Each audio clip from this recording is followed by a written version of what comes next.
नमस्कार सभी साथियों को, सभी को राम राम, सभी को खम्मा गणी।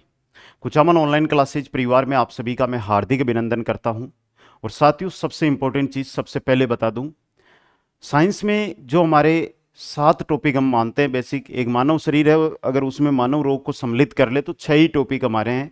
और 6 के 6 टॉपिक से 85 क्वेश्चन मैंने इकट्ठे किए हैं। 85 क्वेश्चन है। आप भी देखो, अपने साथियों तक भी इस वीडियो को पहुंचाने का प्रयास करो, जिससे हर एक साथी इस वीडियो का फायदा उठा सके, यहां से आने वाले क्वेश्चनों को समझ सकें, उनका उत्तर दे सके, कैसे क्वेश्चन है जो पेपर में आएंगे ये वो जान सके। दोस्तों, मैं इस सेशन को शुरू करने जा रहा हूं। जो भी भाई बहन जुड़ रहे हैं, एक बार जल्दी से इस वीडियो को लाइक, शेयर और चैनल को सब्सक्राइब जरूर कर दीजिएगा। पहले क्वेश्चन की ओर और स्पीड के साथ ही क्वेश्चन देखेंगे, धीरे धीरे नहीं देखेंगे भाई। देखो, पहला क्वेश्चन है, निम्नलिखित में से कौन सा भौतिक परिवर्तन है? कागज जलाना, दूध से दही बनाना, पानी का बर्फ में बदलना और लोहे में जंग लगना। तो यहां पे जो बात हो रही है वो हो रही है हमारे भौतिक परिवर्तन की। पानी का बर्फ में बदलना ये भौतिक परिवर्तन का उदाहरण है। अगला क्वेश्चन, रासायनिक परिवर्तन की विशेषता क्या है? केवल आकार बदलता है, कोई नई वस्तु नहीं बनती, एक नई वस्तु बनती है। एक नई वस्तु आपको रासायनिक परिवर्तन में देखने को मिलती है। नेक्स्ट क्वेश्चन है, निम्न में से कौन सा रासायनिक परिवर्तन नहीं है? मोमबत्ती जलना, लोहे में जंग लगना, नमक का पानी में घुलना, यह आपका कौन सा है? भौतिक परिवर्तन है। यह कौन सा है भाई? भौतिक परिवर्तन है। नेक्स्ट क्वेश्चन देखिएगा, दूध का दही में बदलना किस प्रकार का परिवर्तन है? दूध का दही में बदलना रासायनिक परिवर्तन होता है। कैसा होता है? रासायनिक परिवर्तन होता है। नेक्स्ट है, फलों का सड़ना किस प्रकार का परिवर्तन है? फलों का सड़ना यह भी आपका कैसा है? रासायनिक परिवर्तन होता है। कैसा परिवर्तन होता है? रासायनिक परिवर्तन होता है। नेक्स्ट क्वेश्चन है, बर्फ का पानी में बदलना, बर्फ का पानी में बदलना, पानी का बर्फ में बदलना, यह कैसा होता है? भौतिक परिवर्तन होता है दोस्तों। नेक्स्ट क्वेश्चन है, कांच टूटना किस प्रकार का परिवर्तन है? कांच का टूटना, कांच का टूटना भौतिक परिवर्तन होता है भाई। कांच का टूटना भौतिक परिवर्तन होता है। कांच एक ऐसी धातु है, कांच एक ऐसा पदार्थ है जिसको सर्वाधिक हम वापस काम में ले सकते हैं। सर्वाधिक रूप से काम में आने वाली चीज है दोस्तों। अगला क्वेश्चन है, किसी धातु में जंग लगना किसका उदाहरण है? जंग लगना मतलब रासायनिक परिवर्तन होता है। जंग लगना मतलब रासायनिक परिवर्तन। नेक्स्ट है, कागज को मोड़ना किस प्रकार का परिवर्तन है? भाई, कागज को मोड़ रहे हो मतलब भौतिक परिवर्तन का उदाहरण होता है। नेक्स्ट क्वेश्चन है, निम्न में से कौन सा परिवर्तन अपरिवर्तनीय है? बर्फ का पिघलना, कांच का टूटना, अंडा उबालना। अपरिवर्तनीय मतलब रासायनिक, परिवर्तनीय मतलब भौतिक। ठीक है, परिवर्तन भौतिक, अपरिवर्तन रासायनिक। अगला क्वेश्चन, चलिएगा भाई, थोड़ा ध्यान दे लीजिएगा। कुचामन ऑनलाइन क्लासेज जिन भी साथियों ने अभी तक टेलीग्राम ज्वाइन नहीं किया है, आपसे निवेदन भी रहेगा। 7 लाख का परिवार यूट्यूब पे हमारे हो चुका है, लेकिन टेलीग्राम पे आप सभी साथी अभी तक नहीं जुड़े हो। लिंक डिस्क्रिप्शन में मैंने दे रखा है। आपसे निवेदन है मेरा कि आप सभी टेलीग्राम पर, कुचामन ऑनलाइन क्लासेज जो टेलीग्राम चैनल है उस पर अपनी हिस्सेदारी बढ़ाए, उस परिवार का भी आप हिस्सा बने। जैसे कि हमारे एक घर जो घर है वो गांव में भी होता है, तो हम शहर में भी मकान लेते हैं, वहां पर भी अपना परिवार रहता है। तो दोनों जगह एक साथ में जुड़ना है दोस्तों। ठीक है, और चतुर्थ श्रेणी कर्मचारी भर्ती के कंप्लीट कोर्स, और मैं इतना बोलता हूं कि अगले जो 80 दिन का समय हमारे पास है, 80 दिन में अगर आप कुचामन ऑनलाइन क्लासेज पर विश्वास जताते हो, आज 1 जुलाई है, 1 जुलाई के दिन ये बोल रहा हूं मैं आपसे, तो कॉम्बो बैच है, ये आप ज्वाइन कर लो। कॉम्बो बैच कोई बड़ी रकम नहीं है, मात्र 299 रुपए है, जहां पर सब ये पांचों के पांचों बैच एक साथ एक जगह आपको मिल जाएंगे। ठीक है भाई, तो ये ज्वाइन कर लो। हाईकोर्ट डी ग्रुप की अगर कोई तैयारी कर रहा है, हाईकोर्ट में चतुर्थ श्रेणी की अगर कोई तैयारी कर रहा है, तो उसके भी बैच आ चुके हैं, उसका भी कॉम्बो बैच आ चुका है, जिसमें इसी प्रकार से कंप्लीट चीजें आपको मिलेगी, वो भी आप जाकर ज्वाइन कर सकते हो। धातुएं सामान्यतः किस प्रकार की होती है? विद्युत कुचालक, भंगुर, चमकीली और विद्युत की चालक। चमकीली और विद्युत की चालक होती है। नेक्स्ट क्वेश्चन है आपका, निम्न में से कौन सी अधातु है? लोहा, सल्फर, तांबा, सोना। सल्फर क्या है? आपकी अधातु होती है। नेक्स्ट क्वेश्चन, धातुओं की सबसे महत्वपूर्ण विशेषता क्या होती है? धातुओं की सबसे महत्वपूर्ण विशेषता होती है वे विद्युत की क्या होती है? चालक। विद्युत की क्या होती है? ये चालक होती है। नेक्स्ट क्वेश्चन है, निम्न में से कौन सी धातु बिजली की सुचालक है? सल्फर, फॉस्फेट, ग्रेफाइट, यानी अधातु है और चालक भी है, तो वो होगी आपकी ग्रेफाइट। कौन सी होगी? ग्रेफाइट। नेक्स्ट है, तांबे और एल्यूमिनियम का उपयोग तार बनाने में क्यों किया जाता है? तांबा और एल्यूमिनियम ये दोनों अच्छे चालक है, तो ये विद्युत के अच्छे चालक होते हैं। ये क्या होते हैं? विद्युत के अच्छे चालक होते हैं दोस्तों। नेक्स्ट क्वेश्चन का उत्तर दीजिएगा भाई, जल्दी से जो भी साथी जुड़े हुए हैं एक बार उत्तर दे दीजिएगा इसका। निम्न में से कौन सा तत्व अधातु है परंतु ठोस अवस्था में पाया जाता है? अधातु है और ठोस अवस्था में पाया जाता है। Chlorine, oxygen, sulphur. कौन सा है? सल्फर। नेक्स्ट है, अधातु की कौन सी विशेषता नहीं है? धातु नहीं, अधातु। अधातु चमकदार होना, अधातु है वो चमकदार नहीं होती है, अधातु चमकदार नहीं होती। नेक्स्ट क्वेश्चन है, कौन सा धातु तरल अवस्था में पाया जाता है? सोना, पारा, जस्ता, तांबा। तो कौन सा धातु पाया जाता है? आपका पारा पाया जाता है। कौन सा? पारा दोस्तों।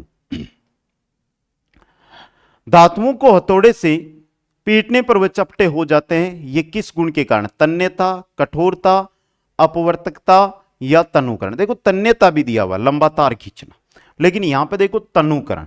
यहां पे क्या दिया हुआ आपको? तनुकरण। तो आपका सही क्या रहेगा? D option. नेक्स्ट क्वेश्चन है, अधातु का उपयोग कौन से कार्य में नहीं होता? दवाइयों में, उर्वरकों में, रसायनों में, तार बनाने में अधातुओं का उपयोग नहीं होता है। अगला क्वेश्चन है, प्रकाश का परावर्तन किन सतहों पर होता है? खुरदरी, चमकदार, पारदर्शी, चमकदार सतहों पर। किन पर होता है? चमकदार सतहों पर। नेक्स्ट क्वेश्चन देखिएगा, परावर्तन के नियमों की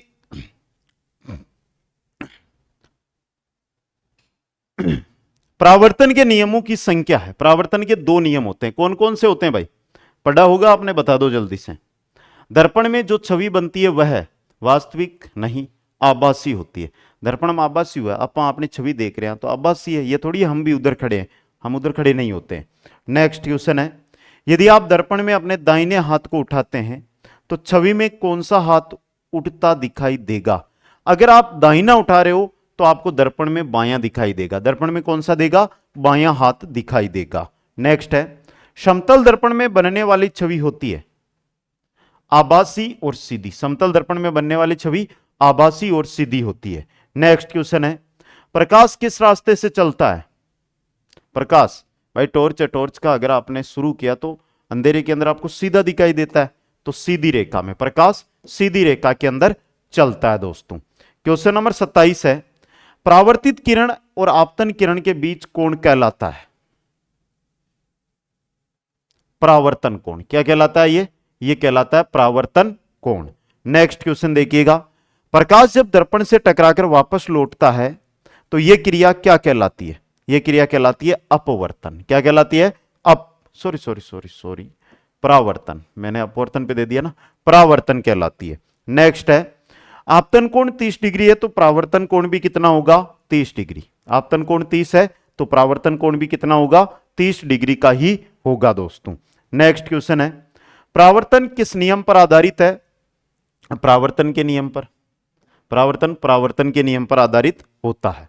आनुवांशिकता का जनक किसे कहा जाता है? जनक कहते हैं ग्रेगर जॉन मेडल को। ग्रेगर जॉन मेडल को कहा जाता है। नेक्स्ट है, मटर के पौधों पर आनुवांशिक प्रयोग किसने किए? मटर के पौधों पर आनुवांशिक प्रयोग किए थे ग्रेगर मेडल ने, ग्रेगर जॉन मेडल ने। नेक्स्ट है, गुणसूत्रों की कुल संख्या मानव शरीर में कितनी होती है? कितनी होती है? 46। कितनी होती है? 46। नेक्स्ट क्वेश्चन है, डीएनए की संरचना की खोज किसने की थी? डीएनए संरचना की खोज की थी वाटसन और क्रिक ने। किसने की थी? वाटसन और क्रिक ने डीएनए की संरचना की खोज की थी। नेक्स्ट है, लिंग का निर्धारण किससे होता है? लिंग का निर्धारण होता है वाई गुणसूत्र से। किससे होता है? वाई गुणसूत्र होता है ना, इसी से ही लिंग का जो निर्धारण है वो होता है। वाई गुणसूत्र से लिंग का निर्धारण है जो होता है दोस्तों। अगला क्वेश्चन, आरएनए किस कार्य में सहायक होता है? आरएनए सहायक होता है प्रोटीन के संश्लेषण में। आरएनए किस में सहायक होता है? प्रोटीन के संश्लेषण के अंदर। नेक्स्ट क्वेश्चन देखिएगा, रक्त समूह की खोज किस वैज्ञानिक ने की थी? तो रक्त समूह की अगर मैं बात करता हूं कि रक्त समूह की खोज किसने की, रक्त समूह की खोज की थी कार्ल लैंड स्टीनर ने, कार्ल लैंड स्टीनर ने दोस्तों। नेक्स्ट क्वेश्चन देखिएगा, हीमोग्लोबिन रोग से संबंधित आनुवांशिक रोग कौन सा है? हीमोग्लोबिन रोग से संबंधित आनुवांशिक रोग, और यह रोग होता है sickle cell anaemia, sickle cell anaemia दोस्तों। अगला क्वेश्चन, नेक्स्ट क्वेश्चन है, डीएनए की दोहरी कुंडली की खोज कब हुई? डीएनए की जो दोहरी कुंडली होती है इसकी खोज हुई थी 1953 के अंदर। कब हुई थी? 1953 में। नेक्स्ट क्वेश्चन है, मटर के पौधे में मेंडल ने कितनी विशेषताओं का अध्ययन किया? मटर का पौधा, उसमें मेंडल ने कितनी विशेषताओं का अध्ययन किया था? 7 विशेषताओं का। कितनी विशेषताओं का? 7 विशेषताओं का। नेक्स्ट है, पुनरावृत्ति के नियम को क्या कहा जाता है? स्वतंत्र पृथक्करण, प्रभुत्व का नियम, एक रूपता का नियम, तीनों। तो ये सभी, ऑप्शन आपका डी सही रहेगा। अगला क्वेश्चन है, जिनका कार्य क्या है? ये 2 प्रकार से क्वेश्चन आता है भाई, जिनका कार्य क्या है, ये 2 प्रकार से अब तक क्वेश्चन आया है और आपके भी आ सकता है। क्या आता है? एक तो ये आता है कि लक्षणों को अगली पीढ़ी में पहुंचाना किसका कार्य है? एक सीधा आ गया, जिनका कार्य क्या है, समझ गए? अगला क्वेश्चन, नेक्स्ट क्वेश्चन है, मानव शरीर का सबसे बड़ा अंग, बहुत अच्छा क्वेश्चन है, त्वचा। कौन सा होता है? त्वचा दोस्तों। क्वेश्चन नंबर 44 है, रक्त शुद्धिकरण का कार्य कौन करता है? रक्त का शुद्धिकरण कौन करता है? वृक्क या किडनी, वृक्क या किडनी दोस्तों, वृक्क या किडनी। नेक्स्ट क्वेश्चन देखिएगा, दिल के 4 कक्षों में से कौन सा सही नहीं है? दाया आलिंद, बाया नीले, दाया नीले, तो यहां पे बाया फेफड़ा नहीं आएगा, बाया आलिंद आएगा। अलिंद नहीं होता, आलिंद होता है ये, तो यहां पे ये नहीं होता आपके। ऑप्शन जो डी है ये क्या है? गलत है। अगला क्वेश्चन देखिएगा, नेक्स्ट क्वेश्चन है, लाल रक्त कणिकाओं का जीवन काल कितना होता है? लाल रक्त कणिकाएं होती है, इनका जीवन काल 120 दिन का होता है। कितने दिन का? 120 दिन का। नेक्स्ट क्वेश्चन है, पाचन क्रिया कहां से शुरू होती है? पाचन क्रिया है ये शुरू होती है मुख से, मुंह से, पाचन क्रिया मुंह से। नेक्स्ट क्वेश्चन है, मनुष्य के शरीर में कुल कितने दांत होते हैं? वयस्क मनुष्य में, और वयस्क मनुष्य, देखो वयस्क लिखा हुआ आगे, 32 दांत। कितने होते हैं? 32 दांत। अकलडा डायाग्राम, उसे क्या बोला जाता है? हीमोग्लोबिन किसका मुख्य घटक है? क्वेश्चन क्या है कि हीमोग्लोबिन किसका मुख्य घटक है? हीमोग्लोबिन होता है आरबीसी का मुख्य घटक। किसका? आरबीसी का।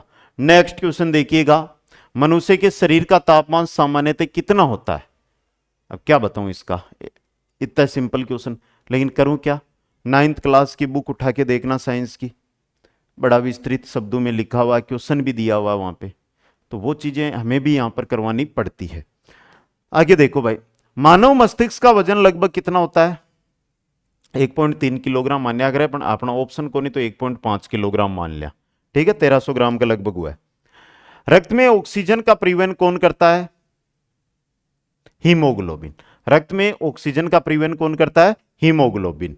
नेक्स्ट क्वेश्चन आपका, कौन सा अंग शरीर से विषैले पदार्थ निकालता है? यकृत, वृक्क, आमाशय, अग्नाशय। वृक्क। जो विषैले पदार्थ होते हैं हमारे शरीर के अंदर, उनको बाहर निकालने का कार्य वृक्क करता है दोस्तों। कौन करता है? वृक्क उनको बाहर निकालने का कार्य करता है। क्वेश्चन नंबर 54, रक्त का कौन सा भाग थक्का बनाने में सहायक है? थक्का बनाते प्लेलेट्स। कौन? प्लेलेट्स दोस्तों। नेक्स्ट क्वेश्चन है, दांतों और हड्डियों में कौन सा तत्व प्रमुख होता है? दांत हो या हड्डियां हो, इनमें जो कौन सा तत्व प्रमुख होता है? तो वो होता है कैल्शियम। कौन सा होता है? कैल्शियम। नेक्स्ट है, मनुष्य की आंख का रेटिना किससे बना होता है? रेटिना नसों से। किससे बना होता है ये? नसों से दोस्तों। फेफड़ों की संख्या कितनी होती है? फेफड़ों की संख्या कितनी होती है भाई? 2। कितनी होती है? 2। नेक्स्ट क्वेश्चन है, मानव शरीर में खून का रंग लाल क्यों होता है? भाई मानव शरीर में खून का रंग, रक्त का रंग लाल होता है, और इसका जो मुख्य कारण है वो है हीमोग्लोबिन। हीमोग्लोबिन के कारण रक्त लाल होता है। नेक्स्ट क्वेश्चन देखिएगा, मूत्र का निर्माण कहां होता है? यकृत, वृक्क, फेफड़ा, वृक्क के अंदर। अगला क्वेश्चन, मानव शरीर में कितनी जोड़ी पसलियां होती है? मानव शरीर के अंदर जो पसलियां पाई जाती है ये कितनी जोड़ी होती है? 12 जोड़ी। कितनी जोड़ी? 12 जोड़ी।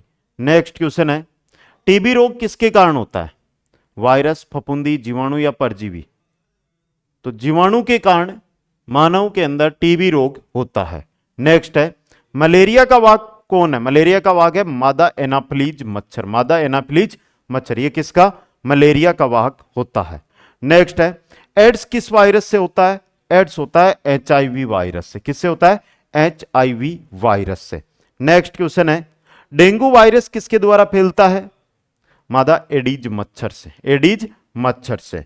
नेक्स्ट क्वेश्चन है, हिपेटाइटिस बी किस अंग को प्रभावित करता है? हिपेटाइटिस बी है ना, ये यकृत को प्रभावित करता है। हिपेटाइटिस बी यकृत को प्रभावित करता है दोस्तों। अगला क्वेश्चन देखिएगा, डायबिटीज किस हार्मोन की कमी से होता है? डायबिटीज ये होता है इंसुलिन की कमी से। किसकी कमी से? इंसुलिन की कमी से। नेक्स्ट क्वेश्चन है, काला आजार का कारण है? वायरस, बैक्टीरिया, परजीवी, फफूंदी। परजीवी रोग है ये। काला आजार क्या है? परजीवी रोग। नेक्स्ट क्वेश्चन है, टाइफाइड किस जीवाणु से होता है? तो देखो नाम भी पता, टाइफाइड टाइपी, सेल्मोनेला टाइफी के कारण।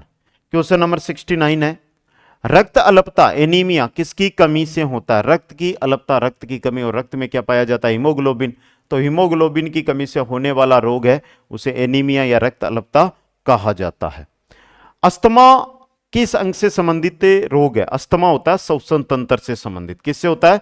श्वसन तंत्र से संबंधित रोग है जो अस्थमा होता है। नेक्स्ट है, कैंसर किस प्रकार का रोग होता है? ये क्वेश्चन भाई अच्छा है। कैंसर किस प्रकार का रोग है वो होता है, वो आपको बताना है। तो भाई बात क्या कर रहे हैं हम यहां पे? बात क्या कर रहे हैं वो देखनी पड़ेगी हमें कि कैंसर किस प्रकार का रोग है। कैंसर है ना, ये कोशिका वृद्धि से जुड़ा हुआ है। किससे जुड़ा हुआ है? कोशिका वृद्धि से जुड़ा हुआ रोग है। अगला क्वेश्चन, हृदयाघात मुख्यतः किसके कारण होता है? हृदय धमनी में अवरोध। देखो यहां पे सिरा नहीं, धमनी के अंदर अवरोध होता है, यह भी आपको याद रखना है। नेक्स्ट क्वेश्चन है, चिकनगुनिया किससे फैलता है? चिकनगुनिया वायरस जनित है।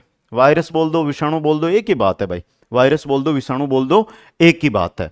चलो भाई नेक्स्ट में, हाई ब्लड प्रेशर की सामान्य सीमा क्या होती है? ये रही 120/80 mmHg। क्वेश्चन नंबर 75 है, रक्त में शर्करा की अधिक मात्रा को क्या कहते हैं? रक्त के अंदर शर्करा यानी चीनी, मीठी, उसकी मात्रा अधिक है तो उसे क्या कहा जाता है? हाइपरग्लाइसीमिया। हाइपरग्लाइसीमिया कहा जाता है। नेक्स्ट है, गैर बायोडिग्रेडेबल अपशिष्ट कौन सा है? अब देखो यहां पे प्लास्टिक की जो थैली है ये आती है गैर बायोडिग्रेडेबल। अगर ये पूछ ले कि बायोडिग्रेडेबल कौन सी है, तो पेड़ की पत्तियां, फलों के छिलके, रोटी, ये बायोडिग्रेडेबल अपशिष्ट में आते हैं। कचरे को जैविक और अजैविक वर्गों में बांटने का क्या उद्देश्य है? सही ढंग से उनका निपटान किया जा सके। नेक्स्ट क्वेश्चन है, कचरे से कंपोस्ट किस विधि से तैयार की जाती है? गैस, तो यह की जाती है गड्ढे में सड़ाने से। ई वेस्ट किसे कहते हैं? ई यानी इलेक्ट्रॉनिक वेस्ट यानी अपशिष्ट। अगला क्वेश्चन, भारत में ठोस अपशिष्ट प्रबंधन नियम किस वर्ष लागू किए गए थे? कब लागू किए गए थे? 2016 में। कब? 2016 में। नेक्स्ट है, गीले कचरे में कौन सी वस्तु आती है? सब्जी के छिलके। भाई जो गीले हैं वो आएंगे। नेक्स्ट, कचरे को जलाने की प्रक्रिया को क्या कहते हैं? कचरे को जलाने की प्रक्रिया, इसे कहते हैं इंसिनरेशन। नेक्स्ट क्वेश्चन है, बायोगैस किस अपशिष्ट से बनाई जाती है? बायोगैस बनाई जाती है जैविक अपशिष्ट से। नेक्स्ट क्वेश्चन है, स्वच्छता ही सेवा अभियान किससे संबंधित है? स्वच्छता ही सेवा अभियान यह संबंधित है कचरा प्रबंधन से। किससे? कचरा प्रबंधन से। नेक्स्ट है, प्लास्टिक कचरे के निपटान के लिए सबसे उपयुक्त उपाय क्या है? पुनर्चक्रण। क्या है? पुनर्चक्रण दोस्तों। तो ये थे आपके 85 क्वेश्चन। इसी प्रकार आगामी एग्जाम तक हमारे क्वेश्चन आते रहेंगे। आप तो तन मन धन से लगे रहो। हाईकोर्ट के बैच जो भी साथी आप या आपके परिवार में, आपके रिश्तेदारी में, आपके भाई बहन कोई भी तैयारी कर रहा है हाईकोर्ट की, तो देखो live batch, record batch, person bank, 20 major test, schedule test series और सबका हीरो बैच, कॉम्बो बैच, जिसमें ये पांचों के पांचों यानी 5 in 1 पांचों के पांचों बैच कॉम्बो बैच में मिल जाएंगे। यानी आपको किताब की जरूरत ना पड़ेगी, कॉपी तो लानी पड़ेगी भाई नोट्स बनाने के लिए, ठीक है। तो आप जाकर ज्वाइन कर सकते हैं। और जो भी साथी ज्वाइन करना चाहते हैं बता दूं कि कल से यानी 2 जुलाई से लाइव बैच शुरू होने जा रहा है दोस्तों। चतुर्थ श्रेणी का भी इसी प्रकार है, live, record, person bank, schedule और 20 मेजर टेस्ट, और इन पांचों का 5 in 1 यह है कॉम्बो बैच। समय है, फायदा उठाना है, 2025 में हमें नौकरी लगना है, तो आज ही ज्वाइन करें कुचामन ऑनलाइन क्लासेज। विश्वास का दूसरा नाम है केओसी टीम।